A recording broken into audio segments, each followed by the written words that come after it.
ایک یہ بھائی نے کویسچن کیا تھا، اور کویسچن تھا کہ جمعے کی سنتیں مؤکدہ ہیں یا غیر مؤکدہ ہیں۔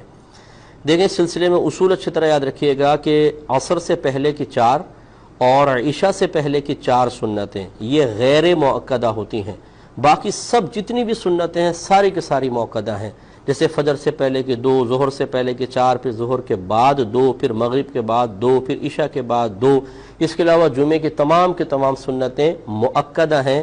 غیر مؤکدہ نہیں ہیں۔ اور ضمن میں عرض کر دیتا ہوں کہ یہ کیوں جاننا ضروری ہے کہ یہ مؤکدہ ہیں غیر مؤکدہ ہیں، اس وجہ سے کہ سنن مؤکدہ اور غیر مؤکدہ کی ادائیگی میں تھوڑا سا فرق ہوتا ہے جبکہ وہ 4 رکعتی ہوں۔ مثلا 2 بنیادی فرق ہیں، سنت غیر مؤکدہ میں پہلی اور تیسری میں ثنا پڑھی جاتی ہے، جبکہ مؤکدہ میں صرف پہلی میں پڑھیں گے، تیسری میں نہیں۔